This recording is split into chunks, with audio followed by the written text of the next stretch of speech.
Hello, everyone, and welcome to a new episode of Set Lusting Bruce, your podcast all about Bruce Springsteen, his music, and mostly his fans.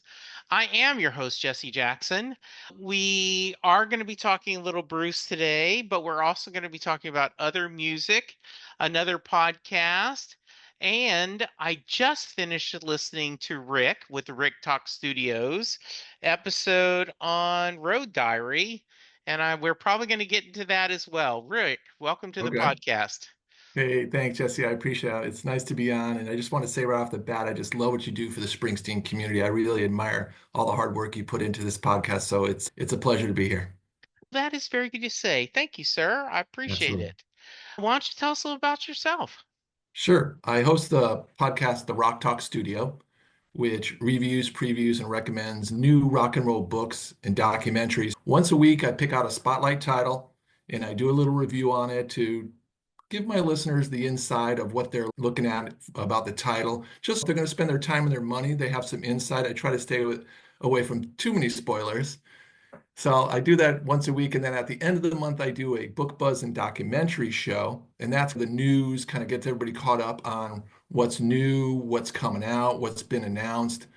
I tell you, it just amazes me how much great product is out there in the world of rock and roll books and documentaries, new books and docs. As people ask me all the time, do you ever review Springsteen's Born to Run or do you ever Yeah, review old Tom Petty? No, I try to keep it current and with new stuff. And there's just a lot of material out there. But once a week, you get a new title. very nice. I'm going to delve into that in a minute, but I Okay. want to start at the beginning. Talk about Rick. Where did you grow up? And what kind of music was your parents having you listen to when you were a little one? Sure. I grew up in Connecticut until I was about 19, and then I moved across the country with a friend of mine. We drove across the country and till we saw the Hollywood sign and posted up in California. But I grew up in Wow. Connecticut, yeah. And my mom was great. I was really lucky because my mom loved to dance and she was really into music. So we had a lot of records in the house, and she had a lot of older 50s kind of doo-wop, R&B, soul stuff. But she also had some real cool Kinks records, Beach Boys records, Beatles records. So I fell into music there, a lot of dancing in the living room to that. And from being on the East Coast, I started getting into the Geils Band, huge East Coast band. And as far as a live act goes, probably I've seen millions in concerts, but probably the greatest live show I've ever seen, night for night, every night. Those guys just came out on fire and they just did it for 3 hours. And it was like nothing I've ever seen before. I'm a teenager getting my mind blown seeing the Giles Band. And so that's how I started in music. And then my stepfather got me into Bob Dylan when I was young, Okay. like around 14, and it didn't do very well with my other friends. They weren't really too fond of Dylan at 14 and 15. They were more into Kiss and things like that, which I was into too. But I Sure. just got into Dylan and became a huge Dylan fan. That's very cool. What about Bob spoke to you? Can you articulate it? For 14 and 15 years old, Subterranean Homesick Blues just blew my mind open. I couldn't understand what was going on there, but it was really interesting. And I remember I just bugging my stepfather about what's he talking about? What does this mean? Johnny's in the basement mixing up the minute. What's he doing? What's he mixing up? And my stepfather did the best he could to describe Dylan's song, especially that one. It just really expanded my mind and just opened me up to poetry and words and lyrics. And that's really what I love in music is the words and the lyrics, it's especially for Dylan, what he does with it. Yeah. So how about Bruce? Any thoughts on Mr. Springsteen? Absolutely. If I'm into lyrics and words, and I grew up back east, Yeah, there is probably a going to bump yes. into Springsteen every now and then, right? So Yeah, yeah, absolutely. Grew up on the Darkness and then Born to Run record, but what really hit me was the River record. That's when I was going out and buying my own records, and to be able to buy a double album like that with that much energy and that much passion. And that was the first time I saw him. I think that was 1980 on the River Tour. And okay. and that's I'm sure you've heard this a million times, a life-changing experience to see Bruce live. And that kind of lit the Springsteen fire in me. And that's where it started with Bruce. And I've seen him many times throughout the years once I moved to California. I think it I'm going to go back to your Geils Band for a little bit because Sure. that I've not heard that statement about them live. And Oh, so really? that's interesting. It's hard to compare, but similar to the energy of a Springsteen show or different? Mm, How's it different? I think Bruce has a little bit of more emotion in his shows. Okay. He connects a little bit differently with his audience like that on an emotional level, where Jay Giles is just coming out and just grinding, hard driving, Yeah. blues, rock, R&B. Jay Giles Band is, you say that to 10 people, eight of them are going to say, oh, centerfold, freeze frame, yes. But I'm Right. talking back early 70s. They started in 69, but early 70s, late 70s, they were just a hard rock R&B soul unit that just would come out and explode on stage. And their lead singer, Peter Wolf, I think is the greatest frontman in rock and roll. Sorry, Mick. Sorry, David Lee Roth, Freddie Mercury, and the rest of you, but Peter Wolf was just an amazing thing to see live. Hmm. Where are you from? I grew up, my dad was in the army. I was born in Louisiana and we spent some time in Kentucky, time in Germany, back in Louisiana.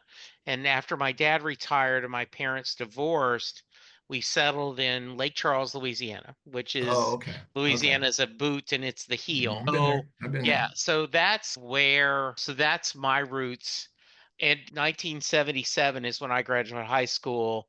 Right. One of my regrets, even though it makes no sense to be regretting, is that why couldn't I have been a junior in high school, figured out some way to get to Houston to see Bruce playing in Houston, an early show?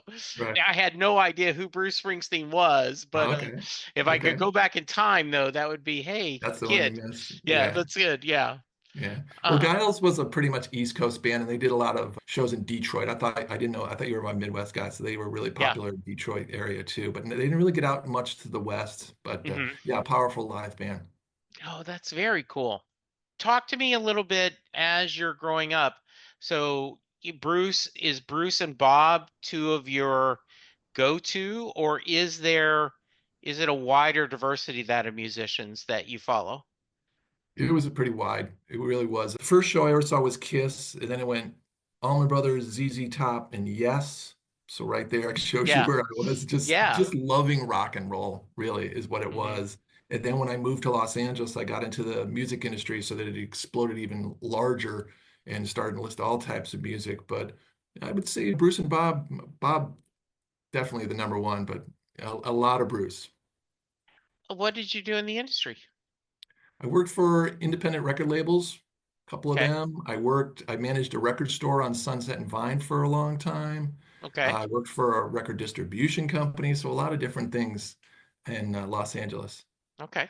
many years ago. Okay. And where do you live now? I'm in San Diego. Oh, okay. Very nice. Did you see the latest tour? Did you see Bruce in the I latest tour? didn't see the latest tour. No, I didn't. He played San Diego and I missed it. It's funny. I was looking for a single seat because it was just like, all right, I'm going to go. Told my wife, I'm just going to go down. It's only about 20 minutes away. And the prices were just more than I could have. I really didn't think for a single seat, I can usually do pretty good, Yeah. find something. Especially at the And last minute, there's gonna be yeah, it was someone the night like, of the okay, show. I was yeah. really surprised. I just didn't want to pay that much money Mhm. for a single seat. And I know the show he did in San Diego was just lit his fuse a little bit. There was something about the San Diego show that kind of, I don't know, re-inspired him or just I know I talked to a lot of Yeah. people that are just like blown away. So of course I missed a great Springsteen show. So ask after watching, and I want to talk a little bit about Road Diary. After watching that, do you regret not getting to see the show? Oh, absolutely, absolutely. I know what's there. I've seen him. I've Yeah. probably seen him maybe about 7 or 8 times.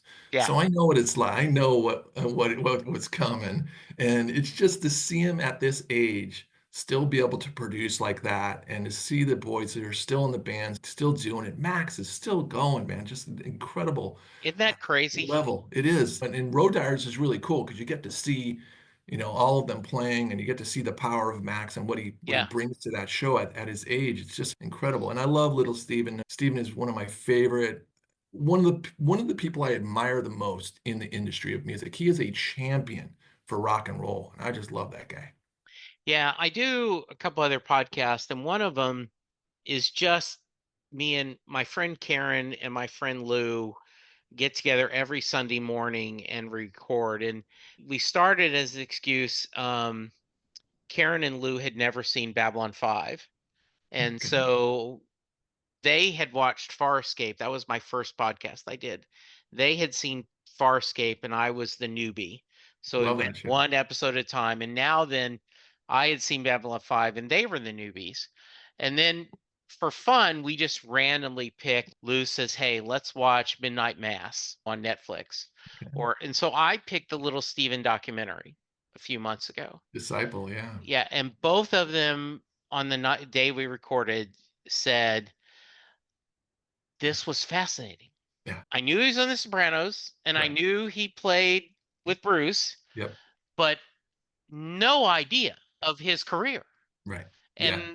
And both of them were just so impressed with it and walked away liking him so much. Right? Sure. Sure. Yeah. Absolutely. I think that is the thing I hear the most from that documentary. I didn't know that Yeah. about Little Steven. I knew a few things, but I didn't know that. And the Yeah. depth of that guy and what he's done is incredible. His book that he put out, that was like the second podcast I ever did was his book, his memoir that came out last year. And it was great and really give you an insight of what drives him, how important old rock and roll is, paying his respect and carrying it forward, being, like I said, that champion for rock and roll and teaching the kids. He's got these inner city programs that he works with kids with music. Yeah. Tremendous guy. Yeah. And it's funny, I got to say something about Farscape. Me and my Yeah. wife watch a show every night before we go to bed, and we just tore through Farscape, all three, what was it, four seasons, and then Yeah. that last season, Peacekeeper Wars or something. We Yeah. just watched it. We just finished it about a couple weeks ago, so it's amazing. Not many people know about that show, so I got to prop you for that one. I was fascinated because I was enjoying it. And then you find yourself somehow, after a while, you quit thinking they're puppets and Right. they're the characters, Yeah, the right? puppetry and that Jim Henson stuff, that was Yeah. really well done. Yeah, Yeah. really well done. Yeah, I agree. Good for you. I will let Lou and Karen know that. So very Definitely. cool. So the why did you decide to start podcasting? Tell me the podcasting origin story. Okay. That's all my wife really. Being in the Okay. music industry for a while, I've always dabbling doing something music wise. And the last thing I dabbled in was I was covering the San Diego local music scene.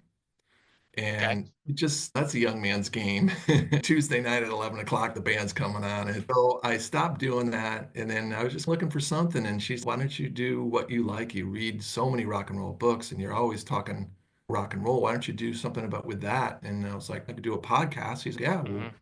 do you know how to do a podcast? And I said, no, I do not know how to do a podcast, but I can learn on the fly. And that's pretty much what I've done now. And this January starts the third year of the RockTalk Studio podcast. So it's been a great ride. So much fun. Good. Have you, speaking of, I just had Robert Lawson on the podcast, and he has a new book out on Little Steven called Yep. Solidarity Forever. Yep. I Yep. don't know if that's made the round yet for your review. It has. It hasn't made the round for reviews. Actually, I talked to him and I just did Little Steven's book last year and then I just did Disciples. So I hold You're off on this new okay, book. Yeah, maybe, well, yeah, I've got to think of my listeners. I want to read the book. I think Lawson's a cool guy, and I think he's got a cool thing there. I just need to let it simmer a little bit because of all this Bruce, and especially the Bruce stuff too. That's really popping right now with Road Diaries, and then yeah. the biopic that's coming with. And last year, my number one book, the book that won the Book of the Year award was Deliver Me from Nowhere, the Warren Zanes book, which was just tremendous. I just got a little crazy with the Bruce, Little Steven stuff on the show.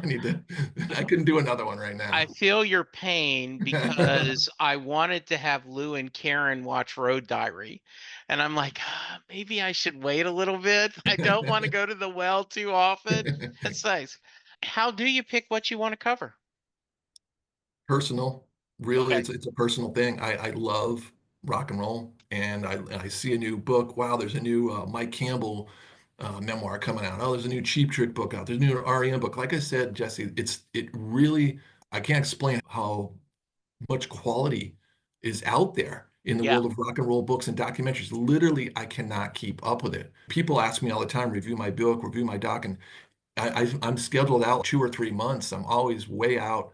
I'm always reading stuff, always watching stuff. There's just a lot of great stuff. So it's really what I enjoy. And I'm lucky that my listeners like that kind of more of the, I'm going to say classic rock, the 60s through the 90s is where I pretty much sit Okay. right in that pocket there. Okay.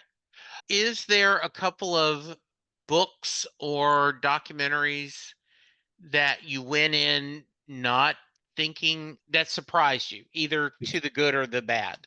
Oh, absolutely. I do an award show every year. So Okay. December 17th is my award show, and that's one of the awards I give out. The book that I learned the most from or that kind of surprised me. And this year, one of the books that surprised me the most was a story about King Curtis. And the book's called Soul Serenade, King Curtis and His Immortal Saxophone. And that book blew me away. I knew a little bit about King Curtis, Yeah. but his resume is incredible in the world of rock and roll. Yeah. He played with Buddy Holly. A guy named Jimi Hendrix was in King Curtis's band. He opened for the Beatles at Shea Stadium and played that tour with the Beatles. Wow. Yeah, his best friend was Duane Allman. I mean, his resume in the world of rock and roll, he played on John Lennon's record. It's just incredible what King Curtis did in a very short lifespan. He died very young in his 50s. A great book, Soul Serenade, King Curtis and His Mortal Saxophone is the book that surprised me the most. I love that. I will have to check that out. It's a good one. Yeah. So you've mentioned a couple of other live shows. Are there, as you continue to see live acts, is there people you haven't got to see yet that are still here that is on your list you'd love to see? Honestly, no.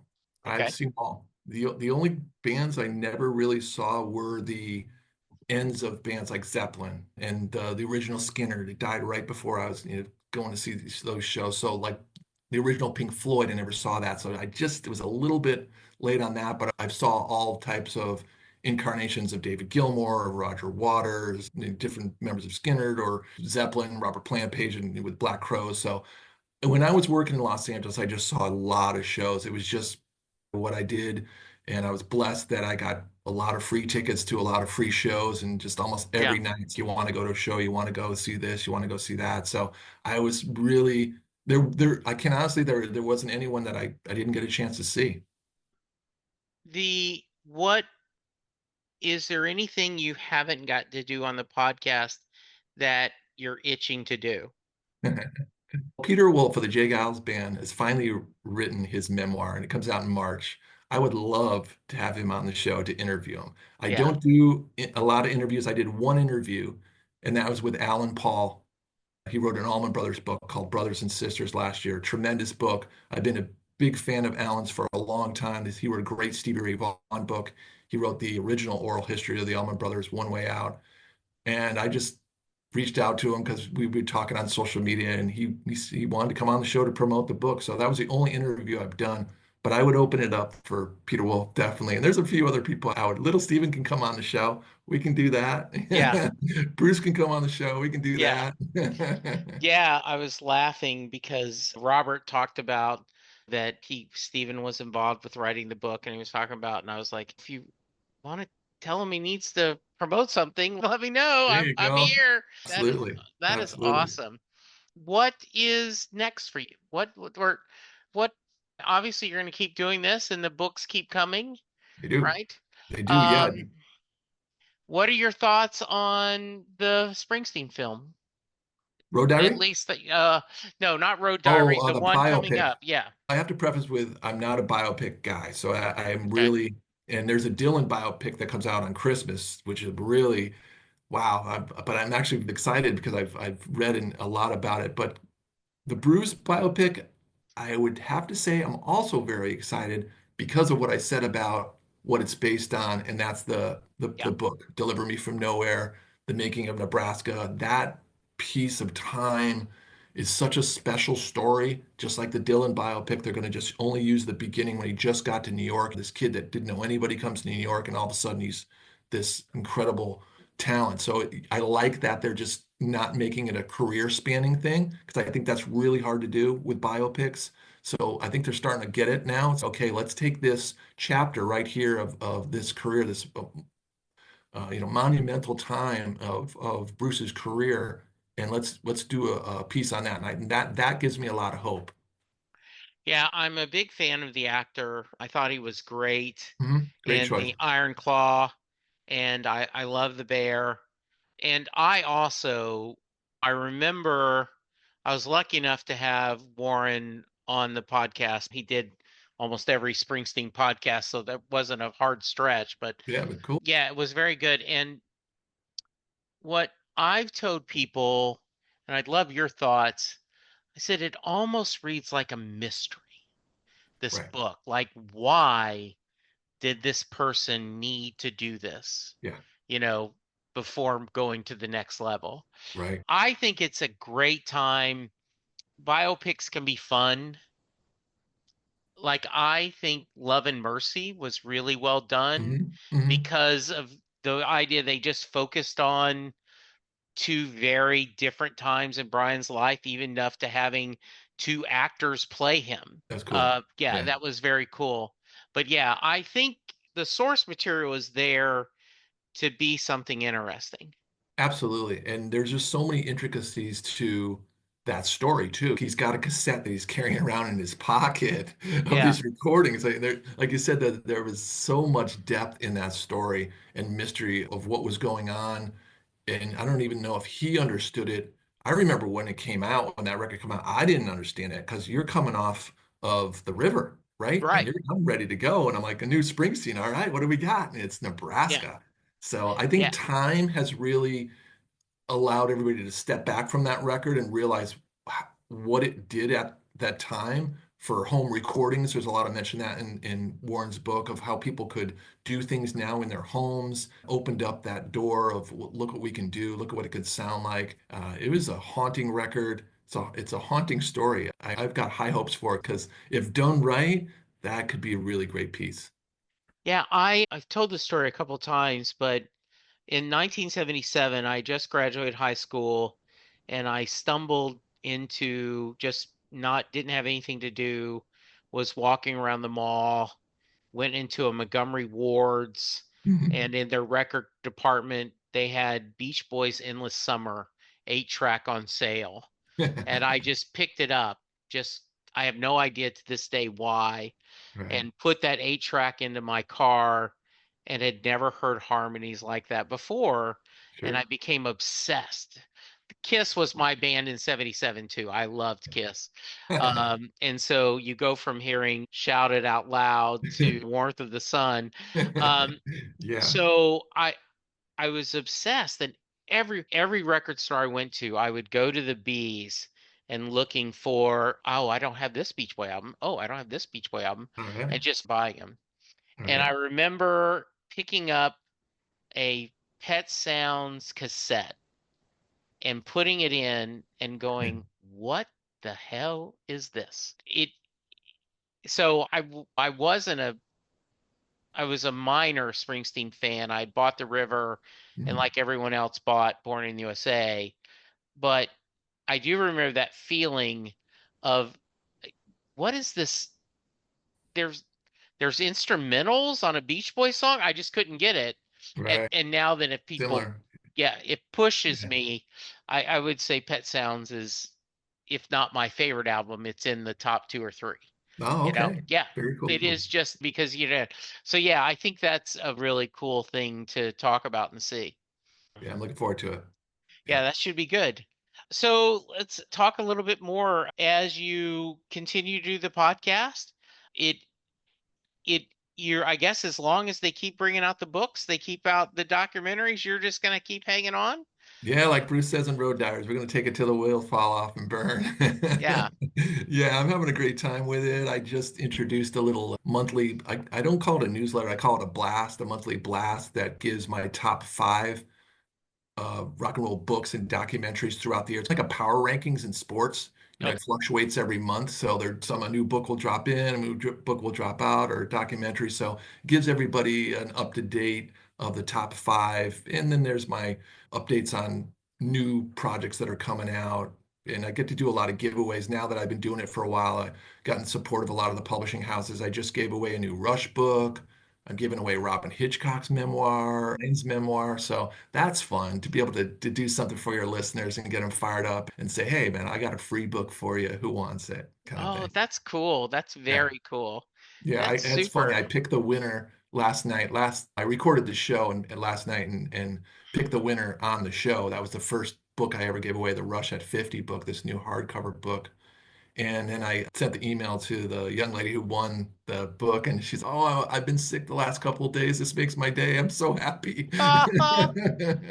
So that's really cool. That is very cool. I think that's the number one thing I enjoy the most about it is like these conversations that I get to have. I'm pretty active on social. Yeah, at RockTalk Studio, you can find all my social stuff, and I like to talk to people about rock and roll. Yeah. I love it. So it's that conversation and being able to build that community through the podcast has been great. It really is. Yeah, I think by far that's the best part of doing this is getting to talk to people like you, getting to share in the joy that music brings people, and that during these turbulent times, it's nice to be able to just to talk about new music or share people's favorite musicians. I just had earlier today, actually, I talked to a lady that she loves Prince, and we had All a right. really nice discussion about Prince. Awesome. And so it's just really fun. Yeah. A Yeah. great book came out this year on Prince. It's Prince and Purple Rain, 40 Years. It's a book that was done by her handle Slingshot Ann Powers. I'm really sorry I forgot her name, but she wrote a great book. She actually reviewed Prince at her early age, and he called her to come to Paisley Park to meet him. And she Wow. was like, "What's going on?" And she shows up and he's, "Hey, I heard you've been writing about me." And she's, "Yeah." And he's, "I really like it. I want you to do more of it." And she's, "Oh," she's like, "Woof." Thought I was in, Prince jail here for a second. Yeah. She wrote a great book that covers the 40 years since Purple Rain, but really it dives into all that went into the movie, and he's writing the songs at the same time, and all the band members participate, all the Revolution participate in the book. Really nice hard velvet cover to it. Beautiful book. Prince, Purple Rain, 40 Years. That's a great book. So if your friend likes Prince, turn around on that one. I will make sure I do, and I appreciate that recommendation for us. Yeah, is that part of what makes you the joy? Is you I know I made a point of telling everyone, whether you're a Springsteen fan or not, Delivery from Nowhere is a great book. You don't have to be a Bruce fan to do that. So is that part of the joy, Rick? Is just you find this gem and you go, oh man, I just want more people to read this. Absolutely. Absolutely. It's an extension of when you used to find a great album or a Yeah. great band that you were into and make a mixtape. Send it off to your buddy or my brother. When I lived in California, it was Connecticut. So I would send him mixtapes of new bands that I'm discovering and finding. So it's an extension of that. Hmm. And yeah, people ask me all the time, what's good? What's out? What do you Yeah. suggest? What do you recommend? And it's great to have that back and forth conversation about what they like and what I recommend, and then have them come back and say, oh, I just bought it. I just picked it up. And that's really cool. Yeah, I imagine, especially around the holidays, you're going, here are great s- stocking stuffers, here are great gifts for your fan who loves rock. Rick, what should I have asked you that I haven't? You're pretty thorough with your questions. You got some really great questions. I Well, thank like I you. said, to talk rock and roll. If you want to keep pressing me about rock and roll, I'll keep giving those answers. But no, No. I don't know if there's anything else I can tell you about me and the show. Like I said, it's a pretty straightforward. Every week, you're going to get a great recommendation and a great insight to a Yeah. new rock and roll book and documentary. And I love the idea you try not to stay with one genre or one theme too often, right?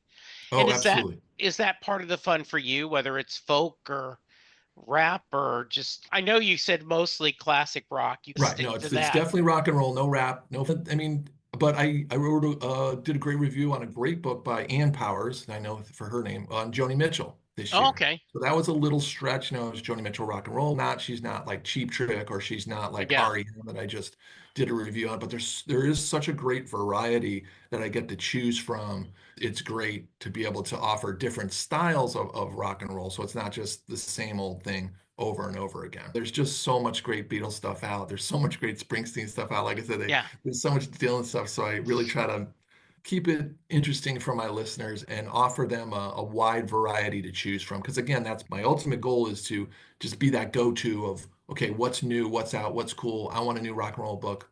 I can go to the RockTalk Studio podcast and skim through and say, oh, I didn't know there was a new Learning to Live Together, a great documentary about the reunion of Mad Dogs and Englishmen, the Joe Cocker band. How many people know about that? Not a No, lot. I didn't. Yeah, Yeah. it's a great little gem this year, a great documentary.